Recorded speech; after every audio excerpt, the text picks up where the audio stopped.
Hello friends, good morning সবাইকে and welcome to my YouTube channel study for জবে। তো আজকে তোমাদের জন্য একটি নতুন চাকরির নোটিফিকেশন নিয়ে চলে এসেছি, যেটা নাকি রয়েছে তোমরা গভর্নমেন্ট অফ ইন্ডিয়া থেকে দেখতে পাচ্ছ এখানে যে গভর্নমেন্ট অফ ইন্ডিয়া থেকে তোমাদের নতুন একটি চাকরির নোটিফিকেশন এসেছে। তো তোমরা যেন এই চ্যানেলের মাধ্যমে বিভিন্ন চাকরির নোটিফিকেশন নিয়ে আলোচনা করা হয়, সেই দেখতে পাচ্ছ নোটিফিকেশনটি হোক বা সেন্ট্রাল থেকে বা হোক স্টেট থেকে, ঠিক আছে, সবগুলো চাকরির নোটিফিকেশন কিন্তু এখানে আলোচনা করে। তাছাড়া প্রাইভেট চাকরির নোটিফিকেশন নিয়েও কিন্তু এই চ্যানেলে আলোচনা করা হয়। তো এই চ্যানেলে তোমরা বিভিন্ন চাকরির নোটিফিকেশনের ভিডিও কিন্তু তোমরা পেয়ে যাবে। তো আজকে তোমাদের যে চাকরি নোটিফিকেশনটি নিয়ে আলোচনা করা হবে তা হচ্ছে তোমাদের এসএসসি থেকে, ঠিক আছে, স্টাফ সিলেকশন কমিশন থেকে কিন্তু নতুন একটি চাকরির নোটিফিকেশন এসেছে, যেখানে কিন্তু তোমরা অল ওভার ইন্ডিয়া থেকে তোমরা এখানে অ্যাপ্লাই করতে পারবে। তোমরা যেখান থেকে থাকো না কেন, তোমরা ত্রিপুরা থেকেও এখানে তোমরা অ্যাপ্লাই করতে পারবে। তো আমি জানি তোমরা অনেকেই স্টেটের চাকরির ইন্টারভিউ বা নোটিফিকেশনের জন্য অপেক্ষা করে থাকো। তো তোমরা জানো এই চ্যানেলে যে স্টেটের চাকরির নোটিফিকেশন কিন্তু আলোচনা করো, তাছাড়া আজকে তোমাদের সেন্ট্রালের চাকরির নোটিফিকেশন নিয়ে আলোচনা করা হবে। তো আশা করি ভিডিওটি তোমাদের ভালো লাগবে এবং ভিডিওটি তোমরা সম্পূর্ণটা প্রথম থেকে শেষ পর্যন্ত অবশ্যই দেখবে। দেখো, তোমাদেরকে বলতে চাই, তো তোমাদের এই দেখো, তোমাদের এখানে যে পোস্টটির কথা বলো, যে দেখতে পাচ্ছ এখানে যে ওয়েবসাইট দেওয়া আছে যে স্টাফ সিলেকশন কমিশন, এখানে তোমাদের দেখো এসএসসির যে ওয়েবসাইট যেটা লিঙ্ক এখানে কিন্তু দেওয়া আছে। তাছাড়া তোমরা দেখতে পাচ্ছ যে ভ্যাকেন্সিটা এসেছে তা হচ্ছে স্টেনোগ্রাফার গ্রেড সি এবং ডি এক্সামিনেশন 2025। তো স্টেনোগ্রাফার থেকে তোমাদের নতুন একটি চাকরি নোটিফিকেশন এসেছে। তো এখানে তোমরা কারা কারা অ্যাপ্লাই করতে পারবে, কি তোমাদের এজ লিমিট রয়েছে, তোমাদের যে সিলেকশন প্রসেস, তারপর অ্যাপ্লাই কিভাবে করবে, সম্পূর্ণ নিয়ে কিন্তু এখানে আলোচনা করা হবে। তো তোমরা ভিডিওটি প্রথম থেকে শেষ পর্যন্ত অবশ্যই দেখবে এবং যদি ভিডিওটি ভালো লাগে থাকে তাহলে কিন্তু অবশ্যই কিন্তু চ্যানেলটিকে সাবস্ক্রাইব করে দেবে, সাথে সাথে লাইক কমেন্ট শেয়ার অবশ্যই কিন্তু করবে। দেখো, এই ভিডিওতে তোমাদের যে কোশ্চেনগুলির আনসার দেওয়া হবে, প্রথমে দেখতে পাচ্ছ যে government of India staff selection commission থেকে তোমাদের যে নোটিফিকেশনটি এসেছে, সেখানে তোমরা প্রথমে রয়েছে দেখো কবে থেকে আবেদন শুরু হচ্ছে এবং শেষ হচ্ছে, ঠিক আছে, তোমাদের কবে থেকে আবেদন শুরু এবং শেষ তোমাদেরকে আমি এই ভিডিওতে বলে দেবো। শিক্ষাগত যোগ্যতা কী সেটাও তোমাদেরকে আমি বলে দেবো। তারপর দেখো বয়সের সীমা, তোমার কত বয়স পর্যন্ত তোমরা এখানে অ্যাপ্লাই করতে পারবে। তারপর তোমাদের যে বেতন কত রয়েছে, তারপর দেখো তোমরা পরীক্ষা প্যাটার্ন কী রয়েছে, ভ্যাকেন্সি কতগুলো রয়েছে, সম্পূর্ণ আলোচনা করা হবে এই ভিডিওর মাধ্যমে। তো তোমরা ভিডিওটা সম্পূর্ণটা দেখো, তারপর তোমরা অবশ্যই কিন্তু বলবে যে ভিডিওটি তোমাদের কেমন লেগেছে। দেখো, তোমাদের প্রথমে বলে দিচ্ছি যে গভর্নমেন্ট অফ ইন্ডিয়া থেকে স্টাফ সিলেকশন পোস্ট থেকে ভ্যাকেন্সিটি এসেছে। তো এখানে তোমরা গ্রুপ সি এবং গ্রুপ ডি সেটা আমি আগে বলে দিয়েছি। তো এখানে তোমাদের যে অ্যাপ্লিকেশন যে ডেট, অনলাইন অ্যাপ্লাই করার যে ডেট, তা কিন্তু শুরু হয়ে গেছে তোমরা 6 তারিখ থেকে, ঠিক আছে, 6 জুন থেকে তোমাদের অনলাইন অ্যাপ্লিকেশন ডেট শুরু হয়ে গেছে এবং তোমরা লাস্ট ডেট রয়েছে তোমাদের 26/6/2025 পর্যন্ত তোমরা এখানে অ্যাপ্লাই করতে পারবে।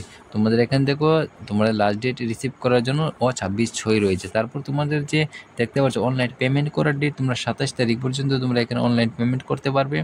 তাছাড়া দেখো উইন্ডো অ্যাপ্লিকেশন, দেখো কারেকশন করার ডেট, ঠিক আছে, এখানে দেখো কারেকশন বলতে তোমরা যদি অনলাইন যখন ফর্ম ফিল আপ করো কোনো ভুল করে থাকো, তাহলে তোমরা এডিট করার যে ডেট, ঠিক আছে, ওটা কারেকশন করা ঠিক করার যে ডেট, তার হচ্ছে তোমরা 1/7 থেকে 2/7 পর্যন্ত, ঠিক আছে, তোমাদের 2 দিন কিন্তু এখানে কারেকশন করার ডেট দেওয়া হয়েছে। তারপর দেখতে পাচ্ছ যে শিডিউল অফ সিবিটি, ঠিক আছে, কম্পিউটার বেস এক্সামিনেশন যে তোমাদের ডেট, তা কিন্তু তোমরা দেখতে পাচ্ছ 6 আগস্ট থেকে 11 আগস্ট পর্যন্ত তোমাদের কিন্তু সিবিটি হয়ে যায়। বলতে তোমাদের কি যে অনলাইন টেস্ট যেটা কম্পিউটার বেস টেস্ট, সেটা কিন্তু তোমাদের বলতে গেলে এক্সাম, ঠিক আছে, এক্সাম তোমাদের 6 আগস্ট থেকে 11 আগস্ট তোমাদের কিন্তু এখানে এক্সাম হতে যাচ্ছে। তো এটা তোমাদের দেখো অনলাইন অ্যাপ্লিকেশন ডেট তো তোমরা জেনে গেছো যে তোমরা 6 তারিখ থেকে অলরেডি শুরু হয়ে গেছে, তোমরা কিন্তু এখান থেকেই অনলাইন অ্যাপ্লিকেশন তোমরা করতে পারবে। তো দেখো, এখানে এটাই বলা হয়েছে যে স্টাফ সিলেকশন কমিশন থেকে তোমাদের যে গ্রুপ সি এবং গ্রুপ ডির কিন্তু ভ্যাকেন্সিটা বের হয়েছে। তারপরে দেখো তোমরা এখানে এখানে পোস্টটিতে অ্যাপ্লাই করার জন্য তোমাদের যে এজ লিমিট, তোমরা এজ লিমিট এখানে দেওয়া হয়েছে যে 1/8/2025 অনুযায়ী তোমাদের কিন্তু এজটা কী করা হবে, কাউন্ট করা হবে, ঠিক আছে। তার অনুযায়ী তোমরা দেখতে পাচ্ছ 1/8/2025 এখানে বলা হয়েছে। তার মধ্যে তোমাদের যে স্টেনোগ্রাফার গ্রুপ সি, তার জন্য তোমরা 18 থেকে 30 বছর পর্যন্ত তোমরা এখানে কিন্তু অ্যাপ্লাই করতে পারবে এবং এটা হচ্ছে তোমাদের যে জেনারেলের এজ, ঠিক আছে, ইউআরদের এজ রয়েছে 18 থেকে 30 পর্যন্ত। তার জন্য তোমরা ইউআররা যে 2/8/1995 আগে যারা তোমাদের জন্ম হয়েছে তারা এখানে কিন্তু অ্যাপ্লাই করতে পারবে না এবং 1/8/2007 পরে যারা জন্ম হয়েছে তারা এখানে অ্যাপ্লাই করতে পারবে না। এটা ক্লিয়ার হয়ে গেছে তোমাদের অবশ্যই। তারপর দেখো স্টেনোগ্রাফার গ্রুপ ডিতে কী বলা হয়েছে, গ্রুপ ডির মধ্যে তোমরা যারা অ্যাপ্লাই করবে তারা কিন্তু 18 থেকে 27 বছর পর্যন্ত এখানে অ্যাপ্লাই করতে পারবে, এবং তা অনুযায়ী তোমরা এটা কিন্তু ইউআরদের এজ আমি বলছি। তারপরে ইউআররা যে 2/8/1998 আগে যারা জন্ম হয়েছে তারা এখানে অ্যাপ্লাই করতে পারবে না গ্রুপ ডির জন্য, এবং 1/8/2007 পরে যারা জন্ম হয়েছে তারাও এখানে অ্যাপ্লাই করতে পারবে না। এটা গেল গ্রুপ সি এবং গ্রুপ ডি। এটা আমি কিন্তু ইউআরদের এজের কথা বলেছি। তাছাড়া তোমরা কিন্তু এক্সট্রা রিল্যাক্সেশন পেয়ে যাবে, এবং কারা কারা রিল্যাক্সেশন পাবে এটা তোমরা সবাই জানো। সব গভর্নমেন্ট যে এক্সাম হয় বা এখানে সবাই কিন্তু একই যে রিল্যাক্সেশন, সেই রিল্যাক্সেশন কিন্তু তোমরা এখানে পেয়ে যাবে। প্রথমে থেকে 1 রয়েছে এসসি এসটিদের জন্য 5 বছর রিল্যাক্সেশন, এটা তোমরা সবাই জানো। 2 রয়েছে ওবিসির জন্য 3 বছর রিল্যাক্সেশন। তারপর থেকে পিডাব্লিউডি যে আনরিজার্ভ ক্যান্ডিডেটের জন্য 10 বছর রিল্যাক্সেশন, ওবিসির জন্য 13 বছর রিল্যাক্সেশন, এবং এসসি এসটিদের জন্য 15 বছর রিল্যাক্সেশন। তো এটি হচ্ছে তোমাদের ইম্পর্টেন্ট যে রিল্যাক্সেশনটি রয়েছে। তাছাড়া বাকি রিল্যাক্সেশনটি তোমরা সম্পূর্ণটা দেখতে পারো।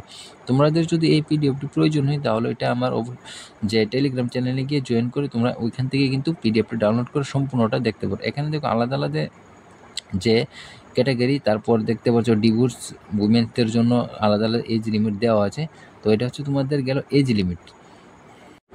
তারপর দেখো তোমরা যারা যারা এখানে স্টেনোগ্রাফার গ্রুপ সি এবং গ্রুপ ডিতে অ্যাপ্লাই করতে চাও তাদের যে এডুকেশন কোয়ালিফিকেশন, ঠিক আছে, এডুকেশন কোয়ালিফিকেশন তোমরা 1/8/2025 অনুযায়ী তোমাদের কী হতে হবে, তোমরা কিন্তু 12 স্ট্যান্ডার্ড পাস করা হতে হবে, ঠিক আছে। বলতে গেলে তোমরা কিন্তু 12 পাস করা থাকতে হবে। তাছাড়া ইকুইভ্যালেন্ট যে কোনো একটি এক্সাম কিন্তু তোমরা এখানে পাস করা থাকতে হবে, ঠিক আছে। 12-এর ইকুইভ্যালেন্ট কিছু একটা তোমাদের এক্সামিনেশন পাস করা থাকতে হবে, তাহলে তোমরা এখানে অ্যাপ্লাই করতে পারে। 1/8/2025 মধ্যে তোমরা কিন্তু এটা তোমাদের যে পাস থাকতে হবে, ঠিক আছে। তোমরা এপিআরে কিন্তু এখানে অ্যাপ্লাই করতে পারবে না। যারা পাস করেছো তারাই কিন্তু এখানে অ্যাপ্লাই করতে পারবে। তো এটা তোমাদের গেল এডুকেশন কোয়ালিফিকেশন। তোমাদের এডুকেশন কোয়ালিফিকেশন খুবই একটু নর্মাল, শুধুমাত্র 12 পাস করলেই তোমরা এখানে অ্যাপ্লাই করতে পারছো। তারপর দেখো তোমাদের রয়েছে এখানে অ্যাপ্লিকেশন ফি। তোমরা এখানে অ্যাপ্লিকেশন ফি কারা কারা দিতে লাগবে, দেখো 100 টাকা তোমাদের কিন্তু 100 কী লাগবে, যে অ্যাপ্লিকেশন ফি কিন্তু তোমাদের এখানে প্রয়োজন আছে, ঠিক আছে। 100 টাকা তোমাদের 100 তোমাদের অ্যাপ্লিকেশন ফি রয়েছে। তাছাড়া দেখো 2 নম্বরে বলা হয়েছে women candidate and candidate belong to schedule caste SC ST. তাছাড়া দেখতে পাচ্ছ যে পার্সন অফ বেঞ্চমার্ক, ঠিক আছে, ডিসেবিলিটি এবং ex serviceman eligible for the reservation to the accepted for the payment of fee, ঠিক আছে। তো এখানে দেখো তোমাদের ফির কথা বলা হয়েছে কীভাবে তোমরা দিতে পারবে। দেখছো ইউপিআই, নেট ব্যাঙ্কিং, ঠিক আছে, ভিসা, মাস্টার কার্ড, এসব যে কার্ডগুলোর কথা বলা হয়েছে, রুপে কার্ড, এভাবে তোমরা অনলাইন কিন্তু তোমরা 27/6/2025 আগে কিন্তু তোমরা এখানে কী করতে হবে, তোমাদের ফিটা কিন্তু দিয়ে দিতে হবে, যে অনলাইনের মাধ্যমে তোমরা এখানে ফিটা দিতে পারো। তারপর দেখো তোমাদের যে এক্সামিনেশন সেন্টার, ঠিক আছে, তোমরা কোথায় কোথায় এক্সাম দিতে পারবে। এখানে দেখো বলা হয়েছে সেন্টার অফ এক্সামিনেশন দেওয়ার যে সেন্টার। এক্সাম্পলে তোমরা একটা প্রথমটা দেখে নাও, আমি তোমাদেরকে বুঝিয়ে দিচ্ছি। এখানে দেখো যে এটা হচ্ছে যে এক্সামিনেশন সেন্টার, কোথায় কোথায় সেন্টার হতে যাচ্ছে, কার কার রিজনে, কোন রিজনে, এটা দেখো সেন্ট্রাল রিজনের মধ্যে কোন কোন স্টেটগুলি আসে, দেখো বিহার, তারপর উত্তরপ্রদেশ। বিহারের উত্তরপ্রদেশ থেকে যারা বিলং করো তারা কিন্তু এই যে সেন্টারগুলি দেওয়া আছে এই সেন্টারে তোমরা গিয়ে এক্সাম দিবে। এখানে দেখো ভাগলপুর দেওয়া আছে, মুজাফরপুর দেওয়া আছে, পাটনা, গায়া, এইসব যে অ্যাড্রেসটি দেওয়া আছে, এখানে তোমরা এক্সাম তোমাদের যে সিবিটি তোমাদের এখানে গিয়ে দিতে হবে। তাছাড়া ত্রিপুরা থেকে যারা রয়েছে তাদেরকে আমি বলে দিচ্ছি তোমরা কোথায় গিয়ে তোমাদের এক্সামটা দিতে পারবে। দেখতে পাচ্ছ এখানে যে 5 নম্বরে তোমাদের দেখো নর্থ ইস্ট। এখানে দেখো নর্থ ইস্ট লেখা আছে। নর্থ ইস্টের মধ্যে তোমরা জানো কোন স্টেটগুলি আসে, এটা তোমরা জানো এটাকে। তারপর তোমাদের কোন কোন যে সিটি সেন্টার কোথায় পড়বে, দেখো ইটানগর, গুয়াহাটি, তারপর দেখো ডিব্রুগড়, ইম্ফল, শিলং, তারপর দেখো আইজল, কোহিমা, আগরতলা, ঠিক আছে। তো ত্রিপুরা থেকে যারা বিলং করেছে তারা কিন্তু আগরতলাতে তোমরা কী দিতে পারবে, সিবিটি কিন্তু তোমরা দিতে পারবে।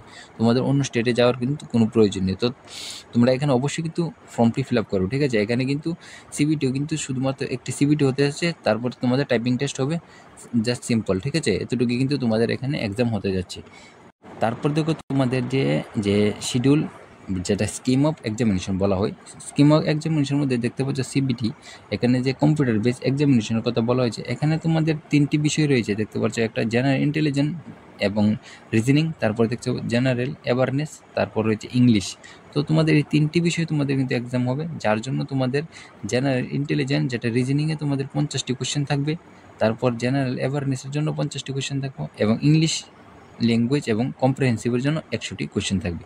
তো সবগুলিতে এক এক করে নাম্বার থাকবে। দেখো এখানে তোমাদের 50 নাম্বার, এখানেও 50 নাম্বার, সবগুলিতে তোমরা এক এক করে, তাহলে এখানে 100 নাম্বার। তোমাদের সময় দেওয়া হয়েছে 2 ঘন্টা। 2 ঘন্টার মধ্যে তোমরা এখানে কিন্তু 120 মিনিটের মধ্যে তোমাদের এক্সামটা ক্লিয়ার করতে হবে। তো তোমাদের নাম্বার হচ্ছে 200 মার্কের, তার জন্য তোমাদের 2 ঘন্টা সময় দেওয়া হয়েছে। তার মধ্যে একা ইংলিশেই কিন্তু তোমাদের 100 নাম্বার রয়েছে, বাকি দুটি বিষয় মিলিয়ে তোমাদের 100 নাম্বার রয়েছে। আশা করি তোমরা বুঝে গেছো সিবিটির যে এক্সাম প্যাটার্নটা কী হতে যাচ্ছে। তাছাড়া তোমরা এখানে কোন কোন বিষয় ভাষায় এখানে তোমরা এক্সাম দিতে পারবে সেটাও কিন্তু বলা হয়েছে। তোমরা বোথ ল্যাঙ্গুয়েজে দিতে পারবে, তোমরা যে ইংলিশ এবং হিন্দি, ঠিক আছে, ইংলিশ হিন্দি দুটি ল্যাঙ্গুয়েজেই তোমরা এখানে এক্সাম দিতে পারবে। তার জন্য তোমাদের কিন্তু নেগেটিভ মার্কিংয়ের কথা বলেছে, যেটা হচ্ছে 0.25। তো 0.25 তোমাদের নেগেটিভ মার্কিং রয়েছে, যেটা হচ্ছে 1/4, ঠিক আছে। তো তোমরা 4টি কোয়েশ্চেন ভুল করলে তাহলে 1 নাম্বার কিন্তু তোমাদের কেটে নেওয়া হবে। তো আশা করি এক্সাম প্যাটার্নটা তোমরা বুঝে গেছো। এখানে নেগেটিভ মার্কিং রয়েছে, সেই বিষয়টাও কিন্তু তোমরা এখানে লক্ষ্য রাখবে। ল্যাঙ্গুয়েজ কিন্তু ইংলিশ এবং হিন্দি দুটি ভাষায় তোমরা দিতে পারবে। নেক্সটে দেখো এখানে তোমাদের স্কিল টেস্টের কথা বলা হয়েছে। স্কিল টেস্ট বলতে কোনটার কথা বলা হয়েছে, এখানে তোমার যে টাইপিং টেস্ট হবে সেটার কথা বলা হয়েছে। তো টাইপিং টেস্টের মধ্যে তোমাদের কী রয়েছে দেখো, ইংলিশ এবং হিন্দি তোমরা দুইটি ল্যাঙ্গুয়েজে তোমরা এখানে টাইপিং করতে পারবে। এখানে কিন্তু দেওয়া আছে খুব ক্লিয়ারভাবে। এখানে যারা তোমরা ইংলিশে টাইপিং করছো তারা কিন্তু 100 ওয়ার্ড পার মিনিট করতে হবে, এবং যারা তোমরা হিন্দিতে টাইপিং করছো তারা কিন্তু 80 ওয়ার্ড তোমাদের করতে হবে। এটা হচ্ছে গ্রুপ সি এবং গ্রুপ ডির জন্য, ঠিক আছে। গ্রুপ সির জন্য তোমরা কী করতে হবে, 100 ওয়ার্ড করতে হবে, এবং গ্রুপ ডির জন্য তোমাদের 80টি ওয়ার্ড তোমাদের করতে হবে। তো তার জন্য তোমাদের যে টাইম ডিউরেশন দেখতে পাচ্ছ এখানে, যে স্টেনোগ্রাফার ডি এবং সি, ঠিক আছে। এখানে দেখতে পাচ্ছ যে স্টেনোগ্রাফার ডিতে যারা অ্যাপ্লাই করছো, তোমরা যদি ইংলিশ টাইপিং করো তাহলে তোমাদের 50 মিনিট সময় দেওয়া হচ্ছে। স্টেনোগ্রাফার ডিতে যারা হিন্দিতে টাইপিং করবে তাদের 65 মিনিট সময় দেওয়া হয়েছে, এবং যারা স্টেনোগ্রাফার সিতে টাইপিং করবে তারা ইংলিশের জন্য 40 মিনিট সময় দেওয়া হয়েছে, এবং স্টেনোগ্রাফার সির জন্য হিন্দির জন্য তোমাদের 50 মিনিট এখানে সময় দেওয়া হয়েছে। তো হিন্দি ইংলিশের জন্য কিন্তু আলাদা আলাদা সময় তোমাদের দেওয়া হয়েছে। তো আশা করি তোমরা টাইপিং টেস্টটা বুঝে গেছো। যদি কোনো ডাউট থেকে থাকে তাহলে অবশ্যই কিন্তু কমেন্টে তোমরা আমাকে জানাবে। অ্যান্ড নেক্সটে দেখো, নেক্সট তোমাদের যেটা স্যালারির, যেটা তোমাদের বিষয়টা, স্যালারি বিষয়ের মধ্যে তোমরা যারা দেখো এখানে যারা সিতে অ্যাপ্লাই করবে গ্রুপ সি, এবং যারা ডিতে অ্যাপ্লাই করবে, তোমাদের সির জন্য তোমাদের কিন্তু 34,000 প্লাস কিন্তু এখানে তোমাদের স্যালারি হতে যাচ্ছে, এবং যারা তোমরা গ্রুপ ডিতে অ্যাপ্লাই করবে তারা কিন্তু 20,000 প্লাস তোমাদের কী হতে যাচ্ছে, স্যালারি কিন্তু হতে যাচ্ছে। তো স্যালারি কিন্তু খুব ভালো একটা স্যালারি, তোমরা যেন গভর্নমেন্ট জবের স্যালারি সবসময় ভালোই থাকে। তো তোমরা অবশ্যই এখানে অ্যাপ্লাই করতে পারবে যারা অ্যাপ্লাই করতে ইচ্ছুক আছো। আরেকটি যেটা ইম্পর্টেন্ট বিষয় সেটা হচ্ছে তোমাদের কি যে পোস্ট, নাম্বার অফ পোস্ট কতগুলো রয়েছে সেটাও আমি তোমাদেরকে এখানে বলে দিচ্ছি। দেখো তোমাদের যে নাম্বার অফ পোস্ট, তোমাদের যে নাম্বার অফ ভ্যাকেন্সি এখানে দেখতে পাচ্ছ, ভ্যাকেন্সি তোমাদের রয়েছে 261, ঠিক আছে। 261 তোমাদের ভ্যাকেন্সি রয়েছে, যেটা হচ্ছে অল ওভার ইন্ডিয়াতে। তোমরা কীভাবে অ্যাপ্লাই করবে দেখো, এখানে তোমাদের কিন্তু যে অ্যাপ্লিকেশন অ্যাপ্লাই করার যে এখানে লিঙ্ক কিন্তু দেওয়া আছে, এসএসসির যে অফিসিয়াল ওয়েবসাইটে গিয়ে তোমরা অ্যাপ্লাই করতে পারবে। তো 261 তোমাদের ভ্যাকেন্সি রয়েছে। তো তোমরা যদি অ্যাপ্লাই করতে চাও তাহলে অবশ্যই কিন্তু অ্যাপ্লাই করতে পারো। তো আশা করি তোমরা যে যতগুলো প্রশ্ন রয়েছে সবগুলো প্রশ্ন উত্তর তোমরা পেয়ে গেছো। তারপরে যদি তোমাদের কোনো ডাউট থেকে থাকে তাহলে অবশ্যই তোমরা কমেন্ট বক্সে আমাকে কোয়েশ্চেন করতে পারো, তোমাদেরকে আমি আনসার দেওয়ার চেষ্টা করবো, ঠিক আছে। তো আশা করি ভিডিওটি ভালো লেগেছে। তো এরকম আরও আকর্ষণীয় তোমাদের ইম্পর্টেন্ট চাকরির নোটিফিকেশন পাওয়ার জন্য তোমরা কিন্তু চ্যানেলটিকে অবশ্যই সাবস্ক্রাইব করে দেবে, সাথে সাথে কিন্তু বেল আইকন অন করে রাখবে, এবং লাইক কমেন্ট এবং অবশ্যই কিন্তু অনেকগুলো শেয়ার করবে, ঠিক আছে। কেননা তোমাদের একটি শেয়ারে কিন্তু অন্যরাও দেখার সুযোগ করে দেবে। তো আশা করি ভিডিওটি ভালো লেগেছে।